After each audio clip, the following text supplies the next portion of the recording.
content of this channel is for mature audiences. Parental discretion is advised.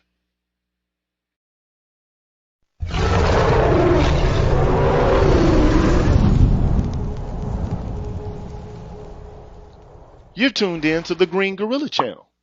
Please make sure to like the video, subscribe to the channel, and hit the bell notification button. And please, feel free to share the video. Thank you.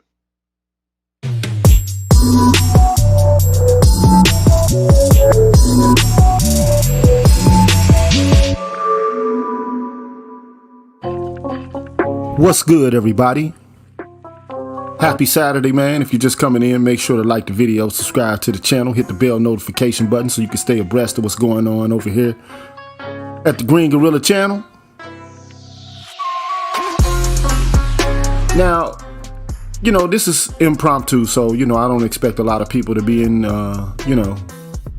in the feed or whatever the case may be. But, I feel like this was a subject worthy of me covering. And I'll talk to you about that in a second. But before I even do that, man, I want to give a shout out to all the members of the Green Gorilla channel. Before I get started, I want to give a shout out to Adam Williams, B. Hillfire, Rick Ross, Sandra Jean 955, Timothy Blewett, The Final Watcher, Brotherly Love 215, Charles Gilmore, Diego Harry, Patricia Colley, and 7Q Pitt. Shout out to y'all, man. Shout out to Kwaku Asasi, Super Tech, Liz Terrell, Rogish the Billmonger, Michael Ross, Gregory Oliver, Greg, Antonio Ferria, Barry Little, Alan Wiley, Mr. Valentino, and Jason Hills. Shout out to Black Men Being Brutally Honest, 77 Base X, Craig, Omni Americana, Cameron 87, Deshaun Nolly, Brian Peaks, Nelso, Apex Prowler, Kareen Henry, Doc LaRock, Julius Ferguson, Jay Charles, Mark Holt, Lee Ways, Jeffrey Speed, The Face, Mark Swift, Show Me, Black Dog, Odd Collar, Deanne, and Donald Watts. Shout out to Cozy Corner, hiphop.catv, Coach DC, The Remedy, Kashif Caldwell, Ominous Black, I Am Black Man, Nichita, True King 337, Mr. Blue Collar, Barnolis, and Kyle J. Sura. Shout out to y'all, man. Shout out to I'm Just Jules, Ab Media 83, Brian McMurray, TD Hip Hop Media, Drew Main, Artisan MC, Mr. Heat, Afro Strategist, Issa Abdul Zahir, Sir Anthony, ML Law, Charles Rogers, Universal 178, Black Swerve 404, Rasheed Barnes, and Aaron Smith. Shout out to DH, C Truth the Revelator, Gold Professor, Arthur Unknown, Dr. Tiasan Johnson, Kalan Chakala, Ricky Dawson, Cedric Bowman, True 7360, BK Born Shaheed, James Washington Hostel, AWW Pure 1, BGS Ibmore, Marvin Battle Jr., and Forrest Windu, my brother in heaven, man. Shout out to y'all. On the Patreon side, shouts out to Ryan, Darnell Smith, Chris York, Excalibur, Jason Warren, Soul Pen, Anu219, Pursuer Prisoner, Taz, Kwaku217, Dragon 59, Supreme Ibmore, Adrian Hicks, Jay Bailey, Mr. Michi Momal, and Asangwa. Shout out to y'all, man. Appreciate your help and your support, man. Over the course of these few months that I've been here on this channel, man. Y'all deserve a round of applause as always.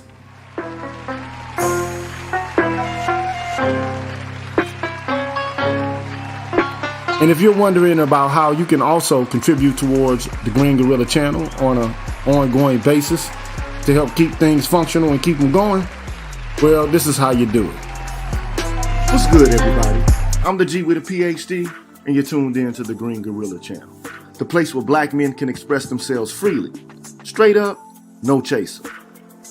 Today I want to introduce you to my new membership program that consists of 5 levels where you can invest in the Green Gorilla channel on a monthly basis and receive level-specific perks.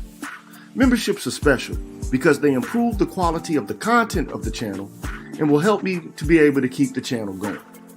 Now, to participate in the Green Gorilla channel membership program, all you have to do is hit the join button, which is located right next to the subscribe button on my channel page. Now, for all of my subscribers who decide not to participate in my membership program, nothing will change. The content will keep coming the way it always has. Thanks for watching, and be careful out here, people. Bless.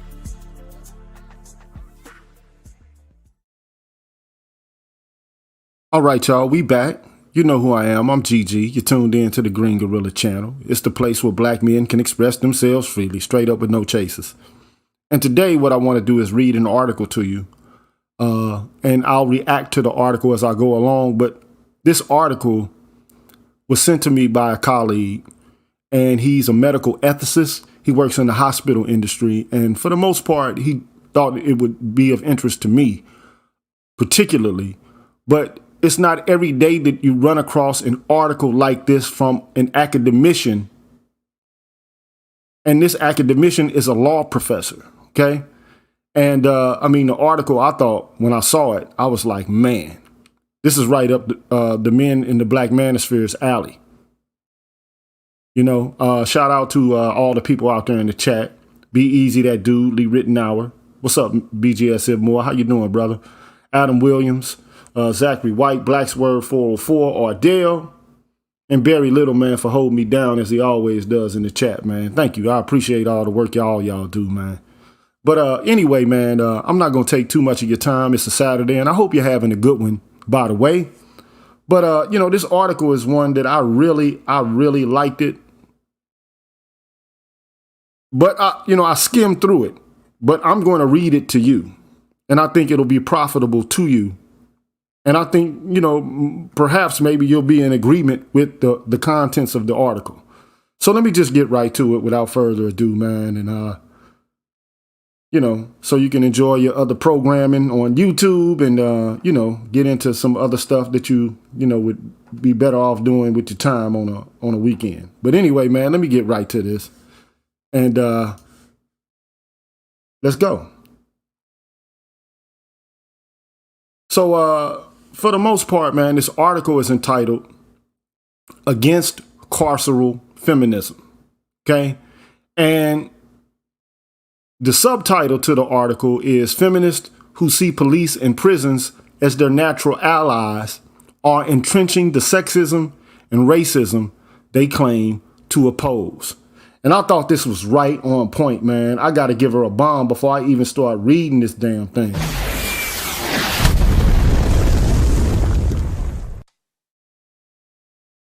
For real. Anyway, man, the author of the article is the Asian lady you see at the bottom of the screen. I hope it's not taking up too much space and doesn't take up most of the space as I read the article. But, this. Feminists who see police and prisons as their natural allies are entrenching the sexism and racism they claim to oppose. And look, I've said it before on this channel that a lot of these policies that are established by feminists, they utilize the mass incarceration system to carry out their will. And these policies, they typically don't impact and affect the very patriarchs they claim to be smashing. They don't impact or affect them. They affect us. And so this is why an article like this is so important. Okay. So let me just get through it. And, you tell me what you think after I've read it. Okay. So let me just get to it. Okay. So by the way, if you don't know who Aya Gruber is, she's a professor at a professor of law at the University of Colorado Law School. She was a public defender, but she's a frequent commentator on criminal justice issues, and she's the author of The Feminist War on Crime, The Unexpected Role of Women's Liberation in Mass Incarceration. And she lives, of course, if she teaches in, Boulder, Colorado, she lives there. So, but at any rate, the only thing that I have an issue with right off the bat is this, the subject matter or the adjective unexpected. Or I don't think that this is unexpected at all. I think that this is doing the work it was intended to do, to be quite honest, because there's a professed morality or what people say they want. And then there's an actual morality. Right? Or an actual moral code.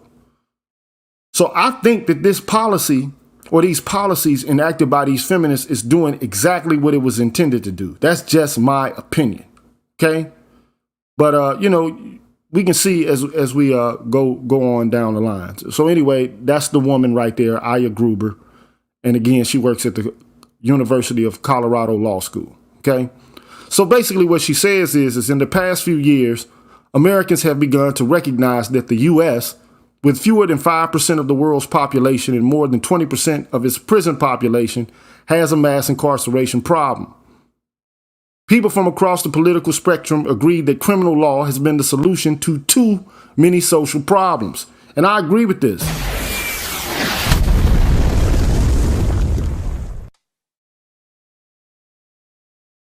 I agree with that. That the state cages too many people and that the penal system from patrol to parole is infused with racism. I agree with that, man.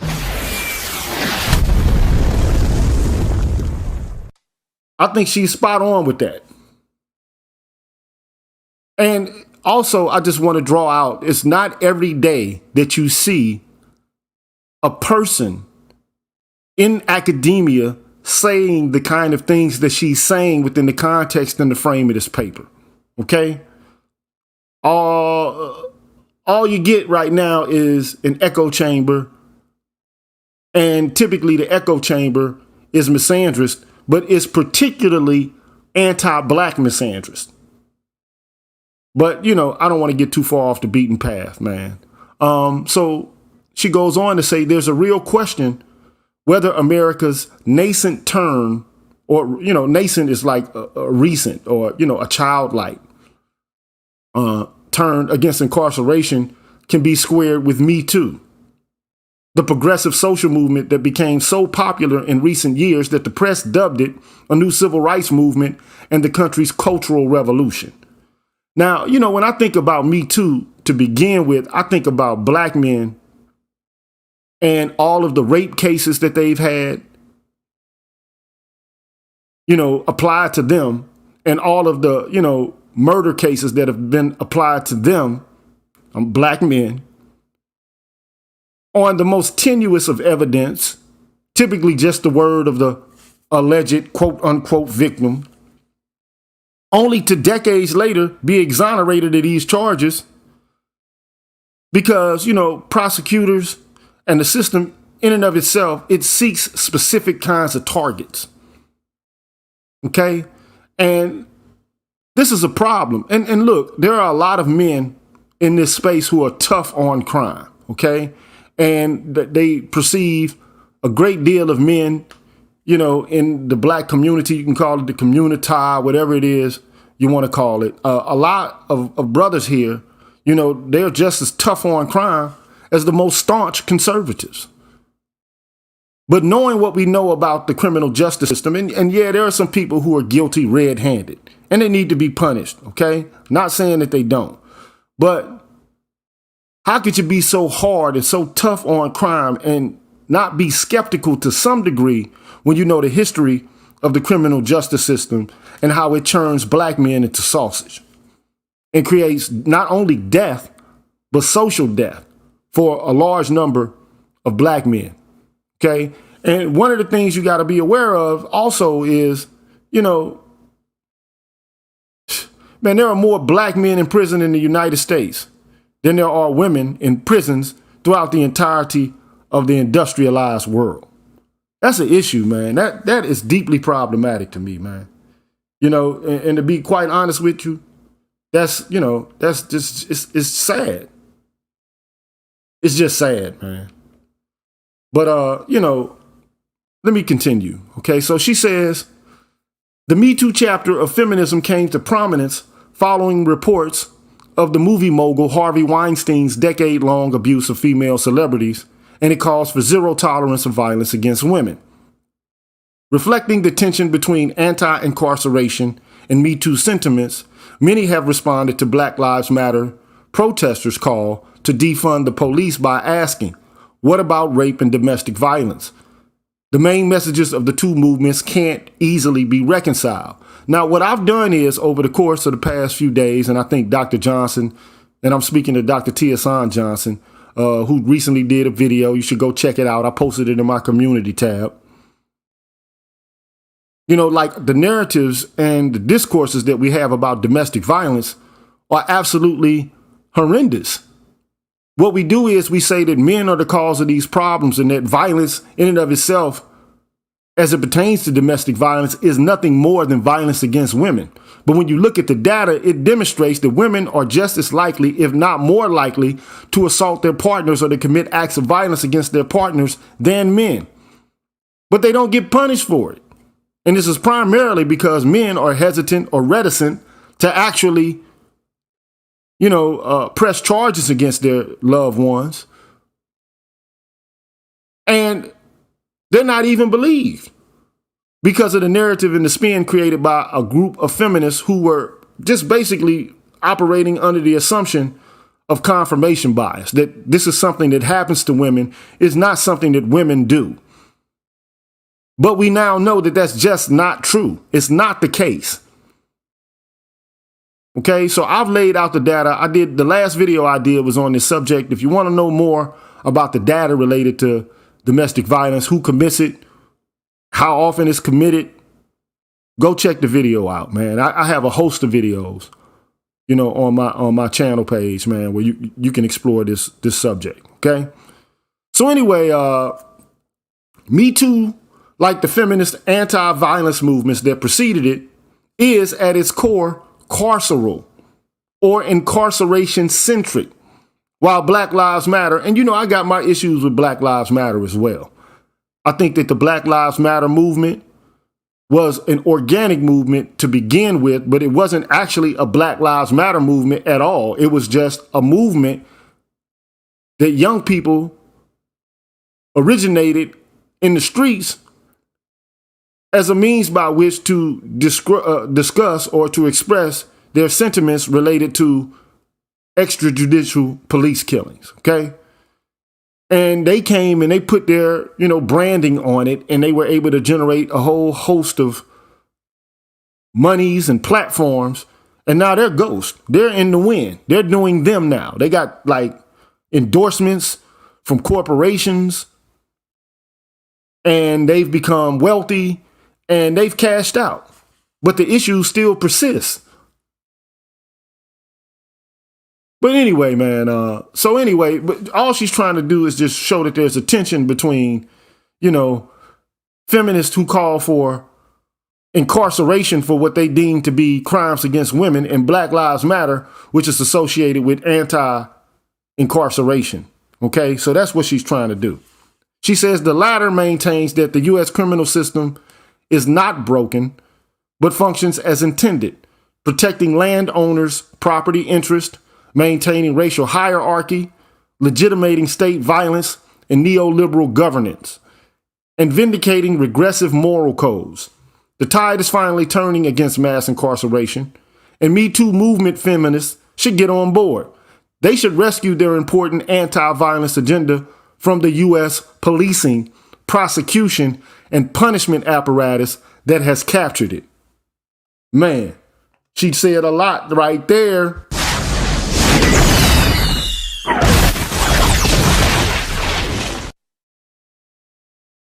She said a lot right there. Anyway, man, we got 97 people watching. We only got 50 likes, man. We need to get the likes up on the stream if you can. A like doesn't cost you any bread, any money at all. But this is an important issue. We got one dislike, and that's cool because we know that there are a whole host of people who want to preserve the notion that, black men are the only ones committing acts of violence and are the only people that are pathological in the black community. That's just a bold-faced lie, period.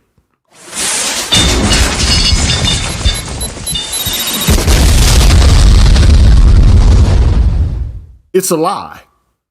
And until we can get around the lie, we're going to continue to have issues. And that's why a space like the Black Manosphere exists. There are some people who would love to pin the tail on the black man and to make us the origin of all the evil and all of the problems and all of the malevolence that takes place in the black community. This has to stop. At some point, it has to come to a close. But anyway, the sociologist Elizabeth Bernstein coined the term carceral feminism to describe some late 20th century feminists unyielding commitment to law and order, and feminism's larger drift from the welfare state to the carceral state as the enforcement apparatus for feminist goals. Of course, many in the Me Too movement focus on workplace equality and women's political empowerment, but the movement generally remains committed to the criminal law response to violence against women. Again, to me, this is just an absolute misnomer. This whole notion of violence against women as if they're the only ones whom violence is committed against. It boils my blood to know that there are people out here advocating for violence against women without, at the same turn, arguing for violence against men by women. It boils my blood, man. At any rate, let me continue. Its early formative achievement was Weinstein's sentence of 23 years behind bars. Feminist reformers continue to propose broad criminalization programs, despite the recognition that they're enforced by anti-black masculinist police officers and condemn individuals to prisons to suffer sexual and other violence. And now coronavirus. Across the political spectrum, this carceral impulse is powerful. Another bomb for her. I'm going to give her the mothership on that one.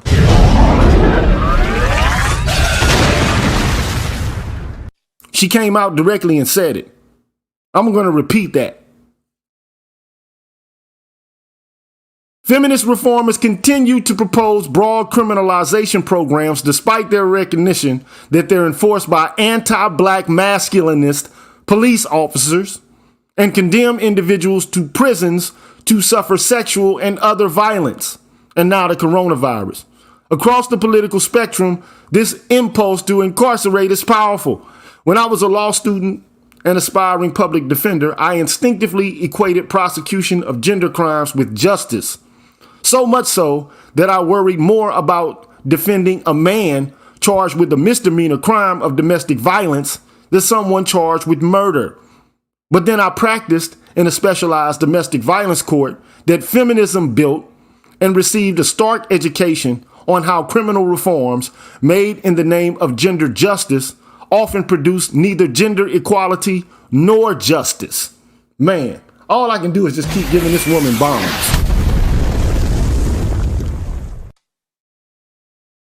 And this is a woman who's worked in a domestic violence division in the court system as a public defender. She's seen what happens.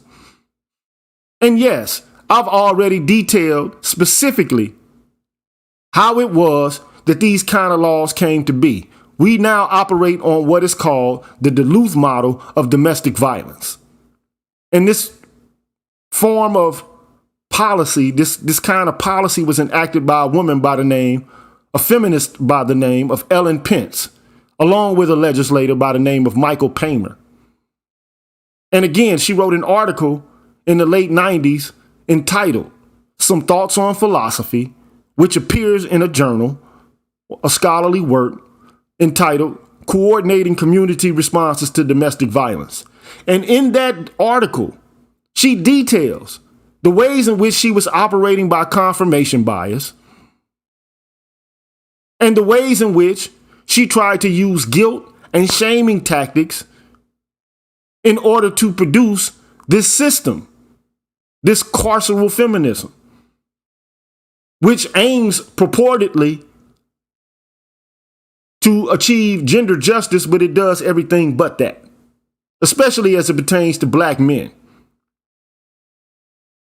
But nobody wants to have a discussion about that. The only thing people want to do is continue to pontificate with these hyperbolic statements and these hyperbolic claims about women being killed and murdered and assaulted and raped and so on and so forth. And I'm not trying to discount women who undergo those experiences.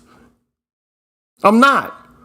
But to assume that women are the only people who are undergoing these experiences and then to try to drum up the police and the carceral response to it in a way that is unjust at its core is evil. I don't know what other better term there is to utilize to explain it. It's absolutely evil, is what it is. At any rate, she says, I saw a revolving door of incarceration for poor people of color that didn't serve victims very well. Many called me to help them stop prosecutions. I saw prosecutors proceed with cases against women's wishes, and judges refused to lift stay-away orders, imposing de facto divorce on families. I saw immigrant women lamenting that their call for help triggered an unstoppable penal machine that made their spouse deportable.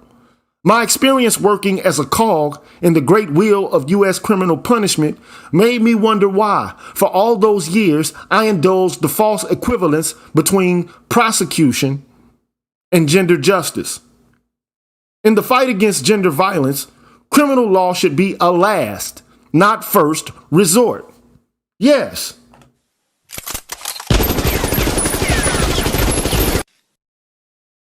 It should be a last resort, especially knowing what we know about domestic violence in general and the kind of domestic violence that is the most prevalent, bivalent or mutual violence, which escalates, in which in 70% of the cases where it's just unilateral, it's enacted by women.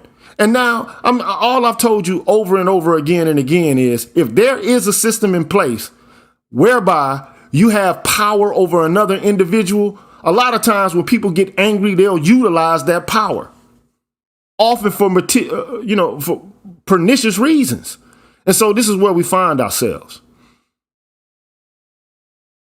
We have a community of people who are dysfunctional, pathological, and who oftentimes utilize the system in order to punish black men, knowing full well that the system is complicit in this anti-black misandrous cause.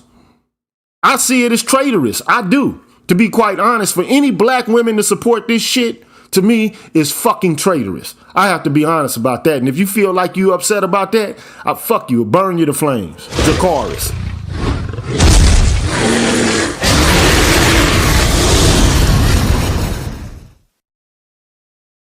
Many of y'all know what y'all are doing. You're triangulating white supremacy. That's fucked up. But I digress.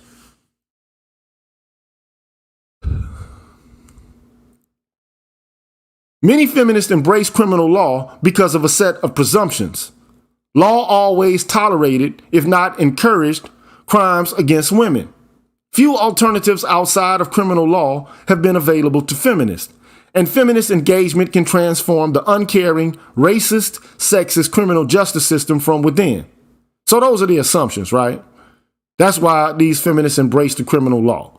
But in researching a variety of feminist criminal law reform efforts in the U.S. through the ages, from the anti-white slavery crusade at the turn of the century to the Brock Turner saga a few years ago, I discovered that these presumptions are not warranted.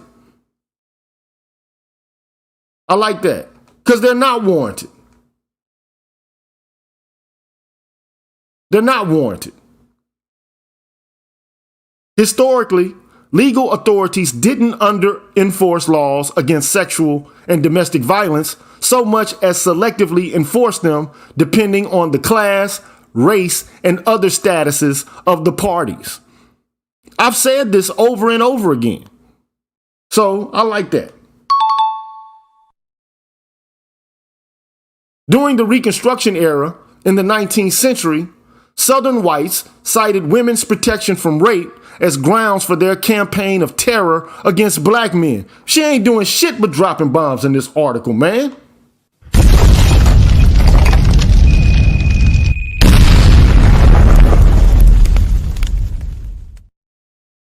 We already know that the Jim Crow South was predicated upon the idea of the danger that was present because of the mere existence of black men. But when we look at the historical record, who was really raping who? If you want to use the R word, I don't mind using it. Who was really getting freaky and doing sexual assault and engaged in sexual misconduct with who? But we don't want to have a conversation about that though. Huh? In the past, powerful feminist groups repeatedly chose criminal law as the remedy for gender violence, despite non-carceral alternatives and numerous cautions from within and outside feminist ranks. To be sure, these reforms provided protection and justice to many women, but they imprisoned other women, disproportionately marginalized women of color. Feminist criminal law reforms interacted with larger social phenomena from slavery to sex panic, and often reinforced racism, classism, and indeed sexism. Nor have feminist criminal laws operated outside of or tempered the criminal justice system's entrenched masculinism, racism, and cruelty. In fact, they have often exacerbated them. Feminists' repeated turn to and success with criminal law helped establish prosecution as the key to gender justice and has stunted the development of our non-penal imaginations. It's never been more important to think of addressing serious problems with measures other than incarceration. In the end, feminism shaped the modern U.S. penal state, just as engagement with the penal state shapes modern feminism, including Me Too. Man, this woman is just dropping bombs every damn where.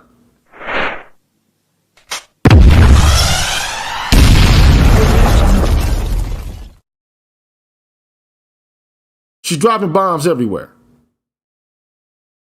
When I speak on feminism's role in U.S. mass incarceration, people often ask me, well, if not criminalization and punishment, what are we supposed to do about violence against women?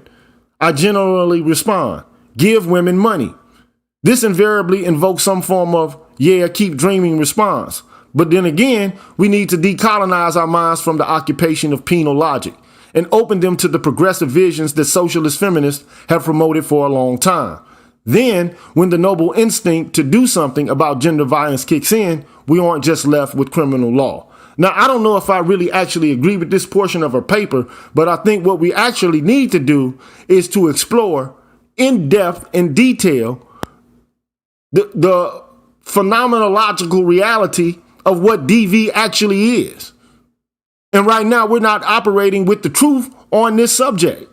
It's not just violence against women. So if I had to give her, a subtraction from her grade on this, this would be where I would do it.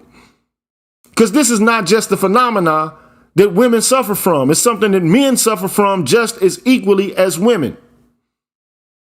And I hate, yeah, men are stronger and sometimes women get injured more, but it's negligible, the percentages of women who get injured related to this subject, especially in a community like ours.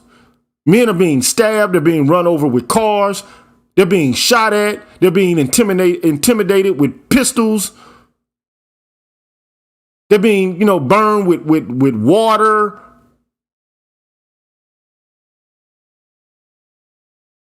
But we can't have this conversation in frankness and earnestness. And this is the issue that I'm having. As recently as the late 1960s and early 70s, anti-poverty activism and litigation were prominent within activist circles, among black feminists, and in established feminist organizations. Examining the anti-poverty movement of that era, the historian Marissa Chappell concludes, the broad range of organizations fighting for more generous welfare reveals how 1960 social movements and federal activity expanded visions of the possible. Students, people of color, and women had taken to the streets to protest the Vietnam War, segregation, poverty, and unequal rights. Images of militarized police and federal officials beating protesters made the rounds in the media, and the police found themselves under fire for excessive force. Many police departments, seeing their social capital diminishing, vowed to reform and embrace problem-solving and community approaches to policing. But even that wasn't enough. In the left protest mindset, police were at root a fascist arm of the state. It was from this milieu that the so-called battered women's movement emerged in the 1970s. Now, let me just say this in response, okay?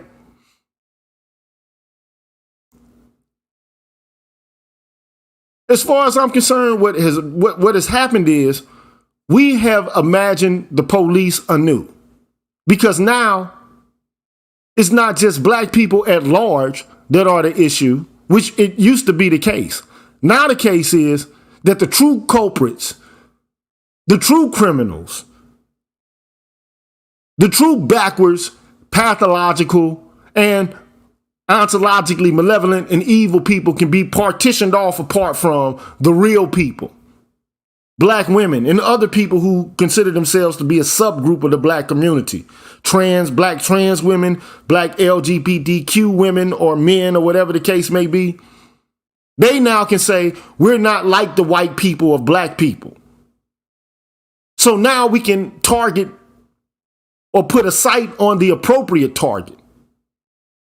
So now we don't have to worry about policing, because policing now doesn't have to be criticized or scrutinized, because the appropriate people are being attacked and being monitored and being subjected to surveillance and fascism.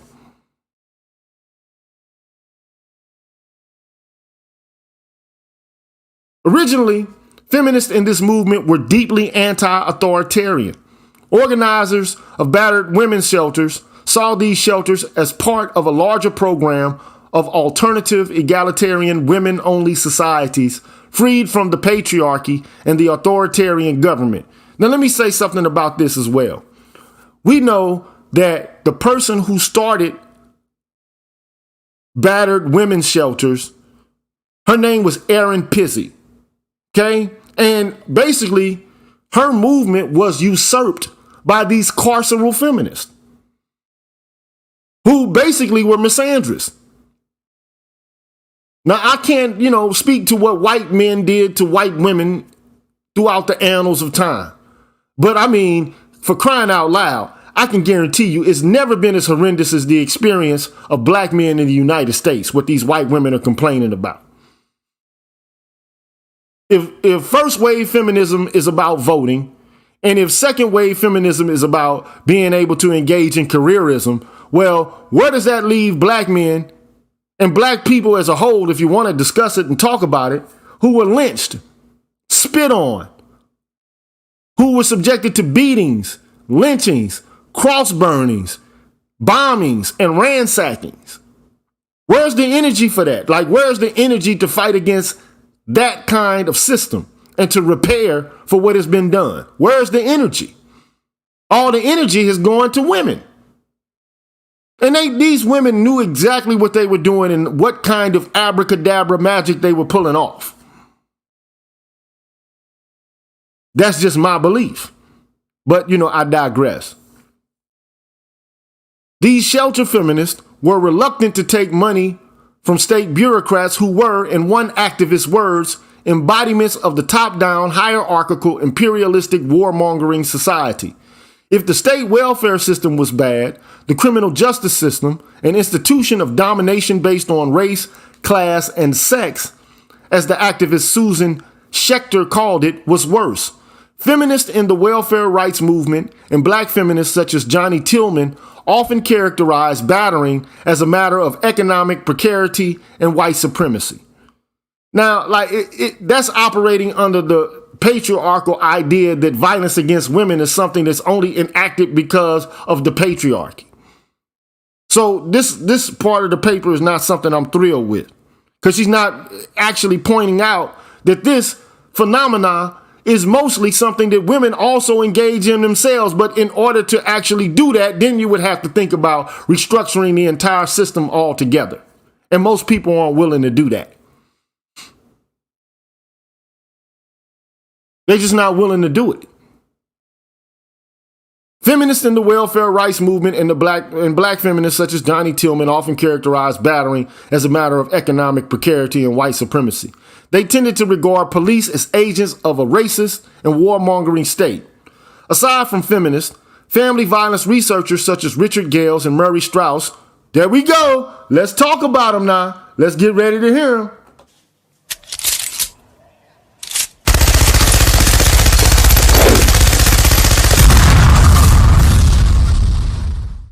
Remember Richard Gales, Murray Strauss, Donald Dutton.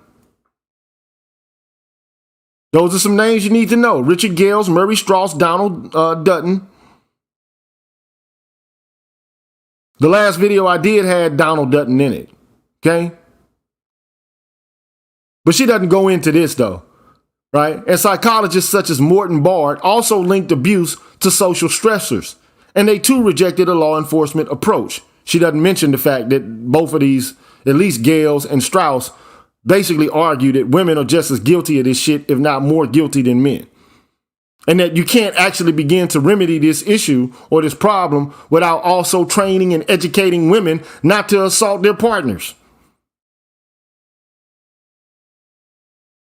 I mean, over and over again, these researchers who have been doing this work for decades have basically said, look, one of the biggest predictors that a woman will be subjected to violence at all in the context of an intimate partner relationship or a family situation is a woman who's violent herself. Erin Pizzey, the woman who founded the first batterer shelters, said the same thing herself.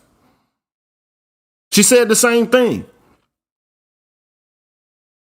So anyway, the very proposals to address abuse included welfare reform, social services, family law changes, therapeutic interventions, and economic programs such as workplace accommodations and housewife wages. They had nothing to do with criminal law.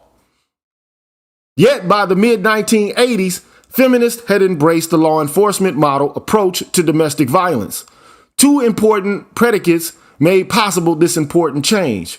First, powerful feminists, including constitutional lawyers, judges, authors, and member of the upper echelon of NOW, which is the National Organization for Women, which was founded in 1966, were eager to link battering to patriarchal social and marital norms and rejected the contention of anti-poverty activists and feminists of color that economic insecurity and racial inequality contributed to violence.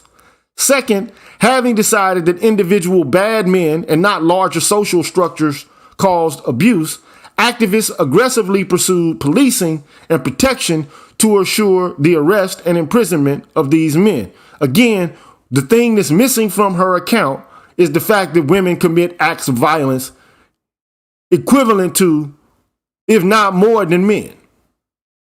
That's the problem that I see in her work right here. So that's why I got to give her an F. That's where you're losing me. Anyway, she goes on to say, consider the clash in 78 between Marta Segovia Ashley, a Latina shelter operator in San Francisco, and Lisa Richette, a prominent judge in Philadelphia, during the Watershed U.S. Commission on Civil Rights hearing on wife beating, which to me is just, it's a misnomer. There is no such thing as wife beating. To be quite honest, this is the framing, the characterizing, and the narrative that this is something that happens to women, but not something that women engage in. And that's where that's what I have an issue about. I don't want to hear shit about wife beating. We can talk about domestic violence or intimate partner violence, but this wife beating shit is just ignorant to me.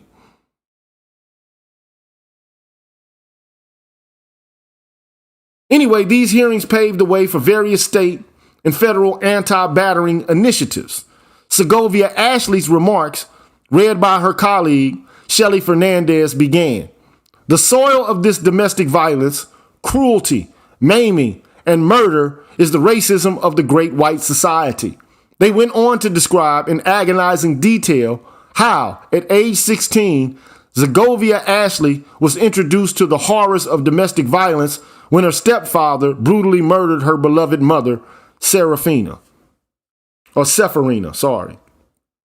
The Commission on Civil Rights audience would be surprised by Segovia Ashley's assessment of the murderer's character. He was very kind and gentle. He promised my mother the world, and in his heart he really meant it. They would be more surprised by our diagnosis of what drove her stepfather to exercise. The white world slowly and insidiously defeated my stepfather. Racism and despair affected him so deeply that within 2 years, a man who had enjoyed a glass of wine with his dinner was a full-blown alcoholic. Segovia Ashley understood the murder as the final act of a racist society which propelled two people to annihilate each other. Her remarks ended with a plea. We need money for teaching sheltered children, bilingual and bioculturally. We need money for day-to-day operation of shelters, ongoing rent, food, furniture, clothing, remodeling, upkeep, and paid staff. We need money for supplemental housing. When the hell are you going to do something about it? Or are you going to wait until we, like Sephirina, are dead? Richette, a prominent judge and doyen among the Philadelphia intelligentsia, spoke in firm opposition to Segovia Ashley's remarks. I disagree completely that this is a problem of white society, she said. It is a problem of human society, emphasizing that the issue was one of gender and gender alone, which I disagree with wholeheartedly, personally, okay? It's not a gender issue, but it becomes a gender issue when you make it a gender issue. Richette rejected funding to shelters as merely a conscious balm to a society which tolerates the oppression of women. Richette instead called for an equalitarian society in which sex stereotyping is condemned as surely as racism is condemned today.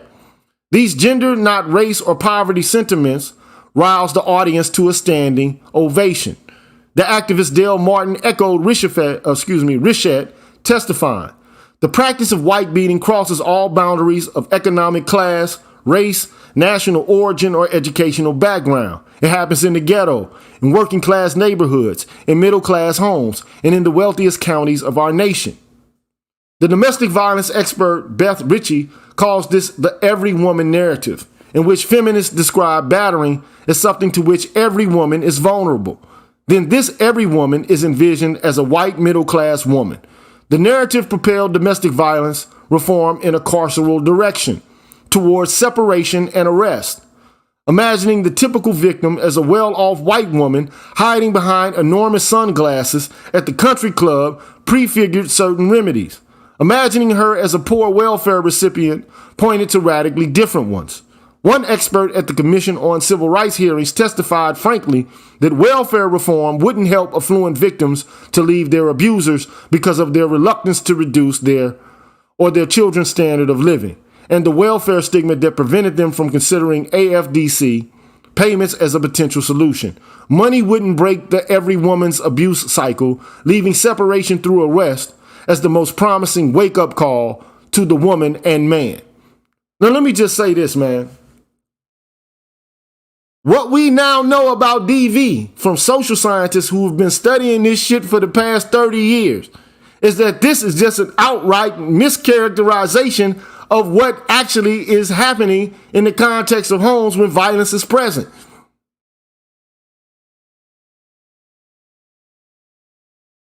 This is just ridiculous, but this is where we are with it, though. Once the every woman narrative pointed towards separation and arrest, feminists increasingly describe domestic violence as a function of individual criminality rather than social conditions. Activists fought openly against analysis linking battering to structural inequality or material conditions, noting that husbands of all economic levels assault their wives regularly. The feminist Laurie Woods in '79 insisted that addressing economic conditions and working conditions or providing counseling were inappropriate responses because domestic violence was not a function of job stress or psychological abnormalities. Now, I still don't like where she's going with this, man, because she's not putting women on the fucking hot seat. She's not. At any rate, as the battered women's movement began to focus on legal mechanisms to punish, deter, and incapacitate individual abusers, warnings from minority feminists such as Segovia Ashley that women of color didn't experience policing the same way as white women went unheeded. The domestic violence expert Donna Coker in '03 posits that feminist law reformers might not have been aware of the degree to which white privilege protects whites from police suspicion and surveillance. Please, these motherfuckers know that shit. Anybody that I'm so sick and tired of people saying the unexpected consequences of, the indirect consequences of. To me, this shit is direct. It's a coded language. It's like the Southern strategy, which some of you Negroes in this space don't believe exists. But that's just me, though. Or as one advocate of color remarked in 1995, I think white women talk more as if the course belonged to us all and therefore should work for us, where we, women of color, always saw it as belonging to someone else and talk more about how to keep it from hurting us. Woods and other feminist lawyers brought high-profile class action lawsuits to compel police departments. So they brought lawsuits against police officers to ensure that officers responding to DV calls made arrests rather than attempting to mediate the situation. These lawsuits resulted in departmental policies favoring and mandating arrest. So they basically was like, we're going to sue you. So we're talking about feminist women who are elite already, whose lives in many ways are already privileged above and beyond both black men and women, who are establishing these policies. And I don't for 1 minute believe that these women were dealing with what they considered to be the unintended consequences of this shit. Not at all. Or didn't have the foresight to see the impact that these policies would have. I don't believe it. But that's just my suspicions.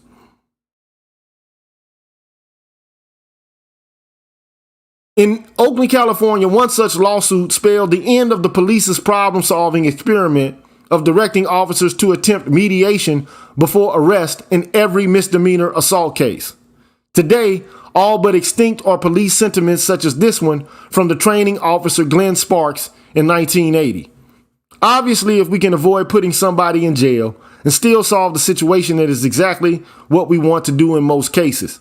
Within short order, the police welcomed mandatory arrest policies that they saw as getting them out of the social work business, as Bard put it. In the 1980s and 90s, police departments and state and city legislatures raced to adopt mandatory domestic violence arrest policies, and these policies largely remain in effect today. Even the deeply anti-authoritarian feminists in the shelter movement, who initially regarded the police as fascists, eventually came to embrace law enforcement.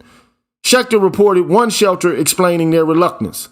While we want to activate police protection for the abused wherever possible, we are hesitant to support the extension of discretionary powers of arrest so open to abuse, particularly against third world and low-income people. But she and other administrators soon came to see the police as a free security services.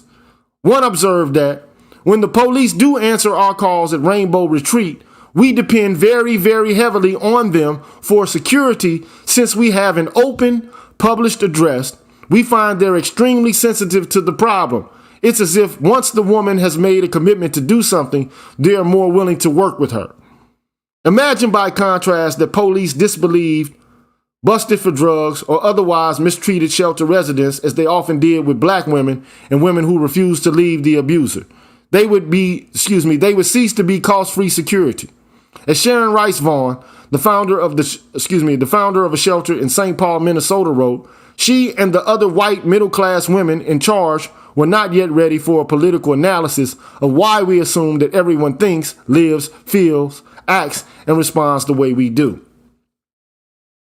By the 1990s, several large-scale policing studies revealed that arresting, instead of mediating, offering services in lieu of arrest or temporary separation, could be criminogenic. That is, it could escalate domestic violence, especially in poor minority communities with high rates of unemployment.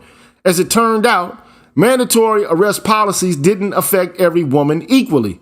They were a much better proposition for middle-class white women with employed husbands than for poor women of color with unemployed spouses.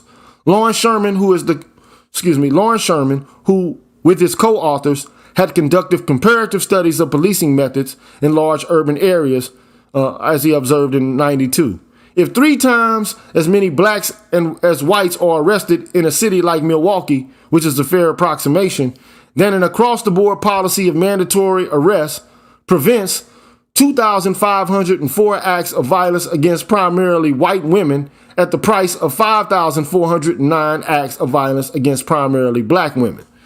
Sherman urged caution to the many police departments and legislatures hastily adopting mandatory arrest policies despite the social science, warning that mandatory arrests may make as much sense as fighting fire with gasoline. So anyway, man, this article goes on, man. And look, I think the beginning of the article, and I'm going to just continue and read it to the end, though, just so you can get the full balance of this, right? Mandatory arrest policies hurt battered women, not only because they cause many batterers to become more violent, but also because they resulted in women being arrested. Now, here we go with the bullshit. In 2007, the state, they should be arrested. If we're going to be subjected to arrest and they're battering their husbands and shit, they also should be arrested.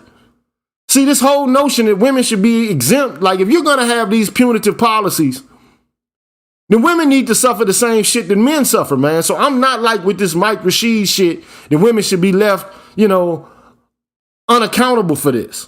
Especially if they're the ones primarily committing acts of violence and are the catalyst for this phenomena to begin with. And this is why I make my departure with the author. Now, the article starts off great, but it ends up with like this shit that's just only good for women, and she doesn't introduce the facts and the data pertaining to how women participate and contribute to this phenomenon. That's what I have an issue with the article. But otherwise, the article at least is a step in the right direction.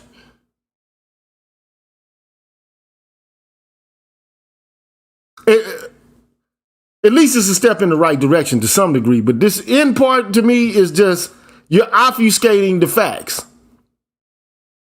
And we need to get to that part. So that would be my critique of this woman here. But anyway, arrests for domestic violence had increased generally, but the increase was far more profound for women than for men. Thus, while domestic violence arrests of men proportionally decreased in that 10-year period, arrests of women increased more than fourfold. Stripping police of discretion to decline arrest relieved them of their inclination to mediate domestic violence cases and not arrest men. But it also relieved them of their gendered instinct not to arrest women.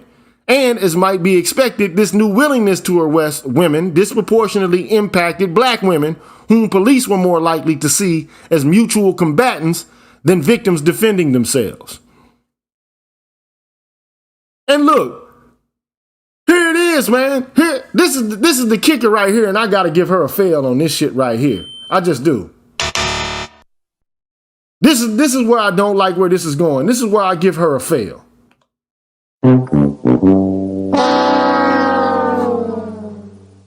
In a large variety of cases, they've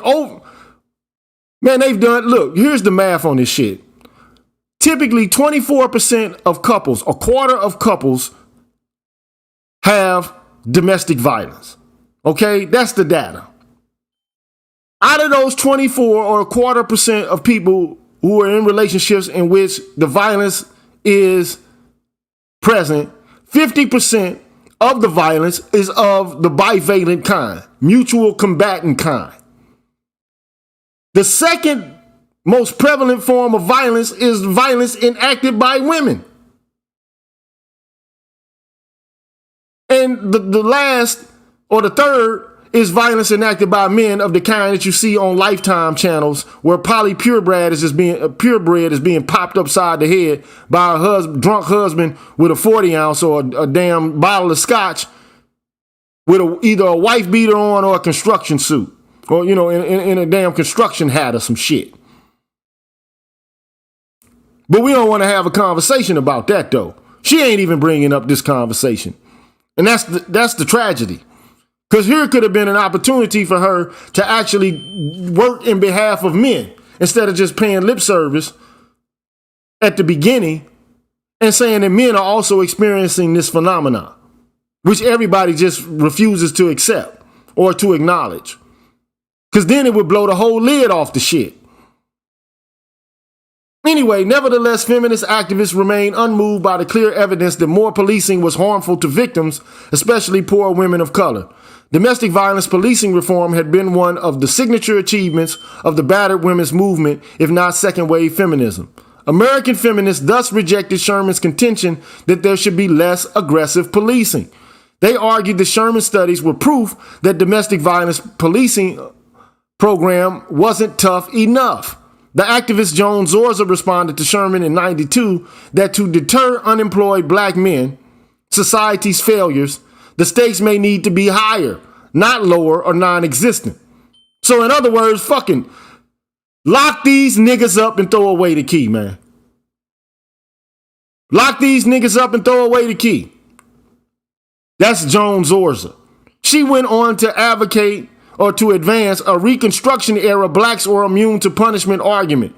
Temporary detention wouldn't work on black men because in some subcultures of ghettoized people where imprisonment is all too common, a few hours in jail may be seen as only minor irritation or even a rite of passage. Man, fuck that bitch, man.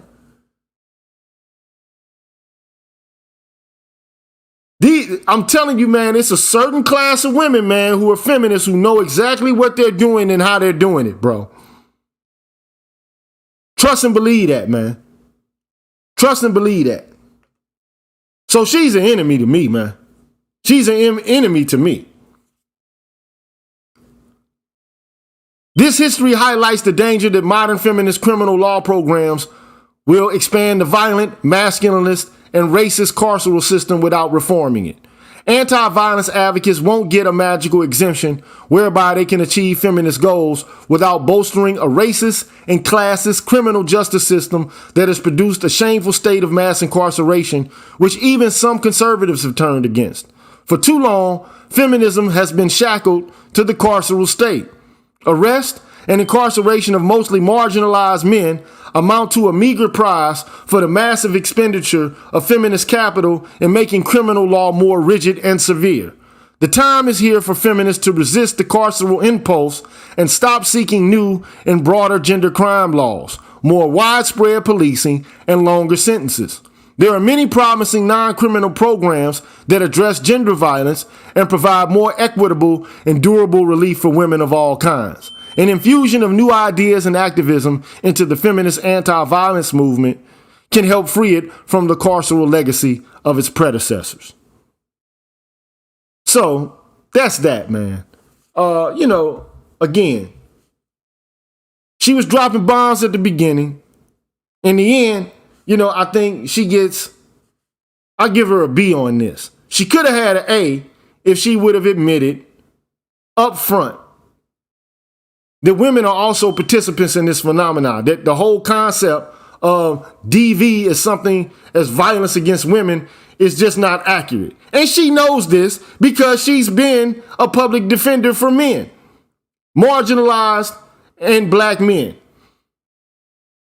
She knows what the fuck is going on, and she could have used this as a platform to actually talk about this and not to necessarily bring about, the incarceration of women, but to trying to find a way to actually refer to it as a public health problem that can be remedied by more ways than the carceral state.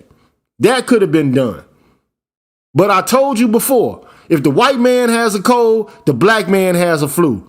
These policies, for me, are directed towards black men, and they create catch-22s for us.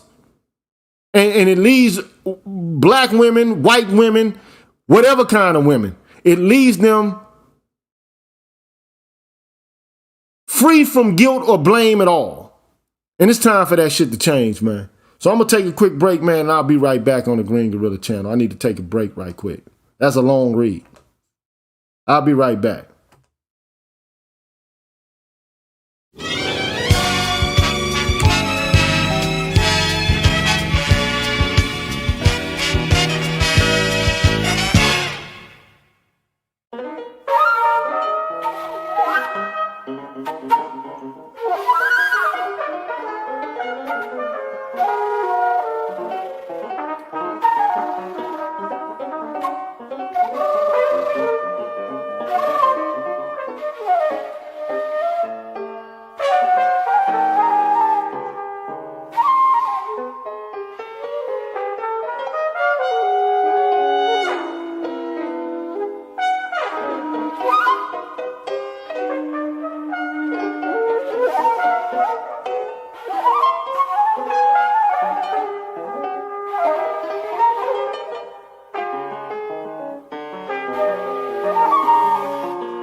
All right, man, we back. You know who I be. I'm GG. Of course, you know where you are. You're tuned in to the Green Gorilla channel.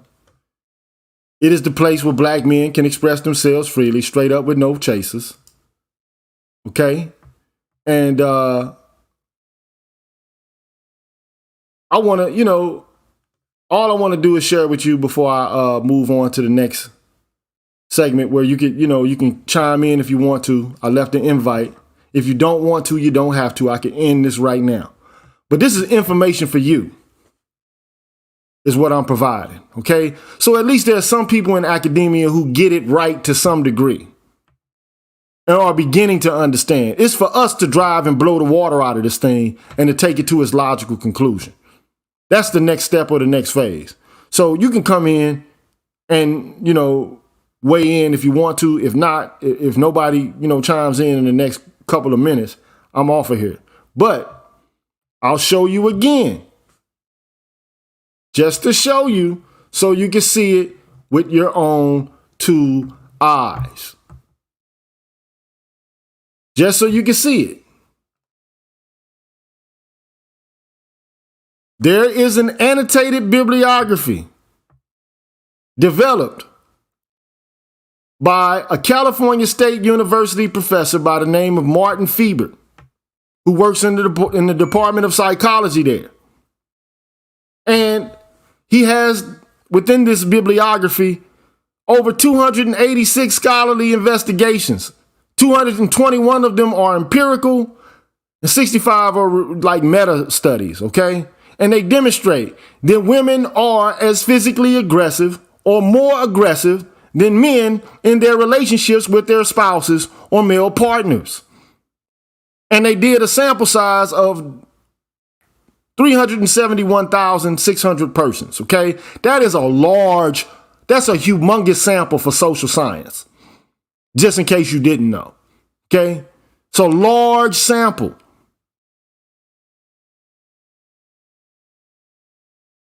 This is what she leaves out. This is what she's not revealing. And as far as I'm concerned, we'd be better off if it were revealed. This is the information that needs to be brought to light. That this is something that not just men are doing to women. But I know for a fact, I know how this goes. They're going to minimize, downplay, and make insignificant women's violence because women, of course, are supposed to be, weaker than men. But shit, like I said before, man, go look at Dr. Tiasan Johnson's video with the stories, the individual stories of women who are pulling guns on their husbands and killing them, burning them with boiling water and sugar, stabbing them with knives, running over them with cars. I know we want to help women, but goddamn, man, this is bigger than women, man. Like, if you want to end violence, let's end violence. Let's minimize violence. Let's not pin the tail on a donkey and, use bullshit excuses to try to stigmatize and to stereotype one person or one group of persons, man. That's not going to cut it. That's not going to work. That shit ain't going to work.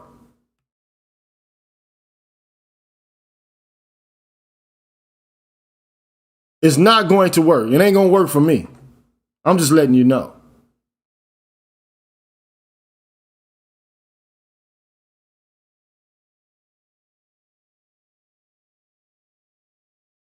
So I showed you what I had to show you, man. Y'all can have a good Saturday, bruh. I just wanted to, draw that to your attention. So thank you, Xavier Brothers Group. I appreciate your donation. I couldn't see it while I was into the display capture. I couldn't see anybody who donated anything, so I appreciate that. And anybody else who may have donated over the course of the show. Charles Rich Jr., thank you for your donation. Fast Attack, Tough 688I, thank you for your your donation. I appreciate all the help, man. It helps me to keep doing what I do. And if you find the information valuable, please make a donation so I can keep doing this. This is what I'm here for, man. So, at any rate, man, y'all enjoy your Saturday, man. I'll holler at y'all later, man, since nobody came up to have a conversation about it. But you got a reference now of somebody who at least understands to some degree and who has some understanding that this system, this carceral feminism, is killing black men and relegating us to social death. And it's not solving the problem at all. And one can argue the problem is not just giving women money. Fuck that. That's not the solution, man, to this. Anytime I hear that, man, I just, I kind of get uncomfortable, man, and I start to shift in my seat.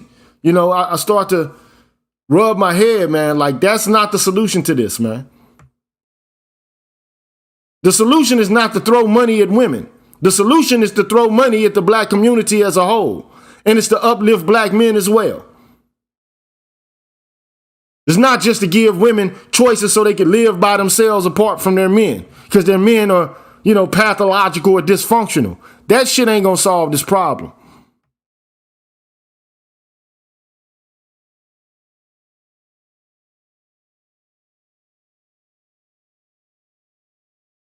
The truth about the problem will solve the problem. Anyway, man, I'll holler at y'all later, man. Peace out, man. Enjoy your Saturday, man. See you on the next one. Peace.